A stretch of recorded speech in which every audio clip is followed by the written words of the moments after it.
Would I describe myself as a big gambler? No. But I have two friends named Kevin who are. And with that, allow me to introduce you to the Kevin's Coast to Coast Gambling Show. Name pending, I guess, although I think I like it. Each week, I'll be compiling picks for the Sunday football slate from my two friends named Kevin, one located on the East Coast, one on the West Coast, hence the name. We'll have segments. It'll be basically just a time for me to talk about football, the games I'm looking forward to the most, spotlighting different storylines, overlooked players, whatever else may pop up as the season goes. But without further ado, the bread and butter of this show is gambling. So let's get to our first pick. This one from East Coast Kevin. By the way, I'll be keeping score on who delivers more winners and updating that record each week so you can see who's hot, maybe fade whoever's on a cold streak, whatever. And just to be clear, these are not just picks for the sake of making picks. Otherwise I'd be doing it myself. These are real gambling picks. There's real money on the line, real money being won and lost with every pick that I'm going to give you on this show. So you better believe that everything you hear on the show is being backed by the full logic of one of the Kevins. Now, will that amount to success? Who's to say? But I guarantee you this, they are trying their hardest. Okay, East Coast Kevin. He likes the Pats, he likes the Colts. Both these games are kicking off at 1, so we're not wasting any time diving right in on the Sunday slate. The Pats are giving up 7 as they play host to the Dolphins, and the Colts are minus 7.5 on the road against the Jaguars. But you can tease that down to Pats minus 1 and Colts minus 1.5. So lock that in. Pats and Colts to win by 1 and 1.5 respectively. Man, I'm excited to watch the Pats this year. For the first time in a long time, actually, right? Because I'm not a Pats hater. I know there's a lot of Pats haters out there. I'm not one of them. But as a Connecticut resident, Eastern Connecticut for most of my life, I've just been surrounded by Patriots arrogance for the past 20 years, and I'm sick of it.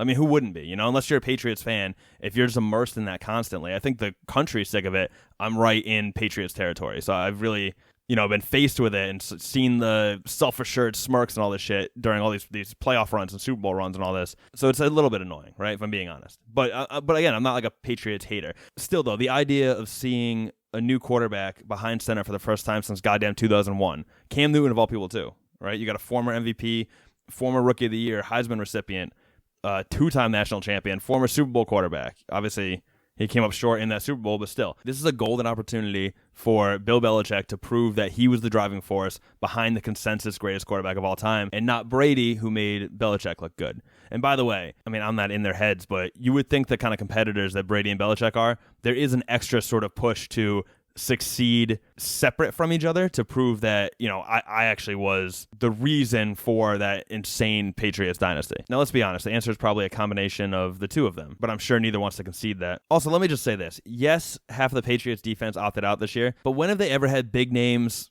on either side of the ball, really? I mean, names have been made over the course of a season, but it seems like Belichick always finds a way to plug and play different personnel and just kind of make it work. So I'm not buying this idea that the Pats are going to be in trouble on defense. I've just been down this road enough times to believe that they'll figure it out somehow. And yeah, the Jets and Bills are competitive this year, more competitive, I guess, especially the Bills. But until I see somebody really dethrone the Pats and do it definitively, I'm going to have a lot of trouble believing it, whether Tom Brady's there or not.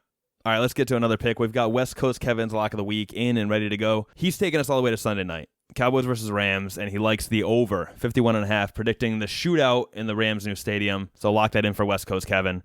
Man, I'm so excited about the Cowboys this year. I'm a lifelong Cowboys fan. I actually want to explain that because I feel like a lot of people wonder where that comes from. As a Connecticut resident, why am I a Cowboys fan? And the short answer is that my dad was a Cowboys fan, so I became one. Kind of natural, right? But the reason he's a Cowboys fan is because when he was a little kid, he had this stuff going on where he's kind of in and out of the hospital. I'm not going to get into specifics, but he was there a lot. And his favorite nurse at the hospital was a big Cowboys fan. Plus, the Cowboys were one of the few teams that were on TV every year. The local team, being the Patriots, were abysmal, so they were kind of a non-factor, and thus my dad, and now I, are both diehard Cowboys fans. So that's the story there. And it sucks because for whatever reason, the Cowboys are in the NFC East, which means that I've spent my life in Connecticut surrounded by our divisional rivals. I know tons of Giants fans, tons of Eagles fans, a decent amount of Washington fans, I guess. David St. Martin included, of course. But it's basically just my dad and I for Cowboys fans with a couple other people here and there throughout the years. But that's why I've always had this strange camaraderie with Pats fans, because we basically hate the same people. And we've never been good at the same time, so there hasn't been any tension between us. As the Cowboys dynasty was ending in the 90s, the Pats were beginning. There was never any crossover with us. On the other hand, the Patriots have had plenty of run-ins with the Giants and the Eagles, 4 Super Bowls to be exact, and the Pats have lost 3 of them. So yeah, what's that phrase? Common enemies make strange bedfellows, right? Something along those lines. So I've always kind of gotten along with Patriots fans because we basically just hate the same people. Yeah, that's the backstory there. But let's bring this thing home. Let's get to the final segment of our show, one that we're going to do each and every week in addition to the Kevin locks. Now, full disclosure, the locks are real bets that the Kevins are putting in. These are bets that maybe they're not necessarily making. They could be, they could not be, I don't know. It's a question I've forced on them for the sake of this show. Every week we're looking at the lines. We're doing Sunday night and Monday night football and calling it our primetime picks. I'm actually going to get in on this one as well. So let's start with Sunday night. The Dallas Cowboys at the LA Rams. The Cowboys are giving up 3 on the road. All 3 of us are on the same side here. No surprise, at least from me. We're going with the Cowboys -3. Next, we've got the first of a Monday doubleheader. The Steelers at the Giants. The Steelers are giving up 6. And we've got another consensus here. Again, no surprise, or I guess no surprise if you knew who East Coast Kevin's favorite team is, but we're taking the Steelers to cover. And finally, the late game Monday night, the Titans are giving up 3 at the Browns. That's 3 home underdogs, by the way. And here we finally have a split. East Coast Kevin has the Titans -3. West Coast Kevin's taking the Browns +3. And I will break the tie by going with the Browns. It's going to be an ODB doo-doo revenge game.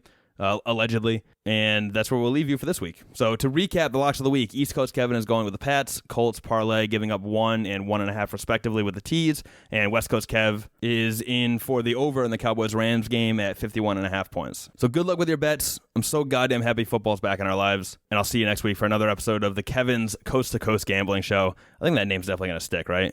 I like it. All right, peace, guys.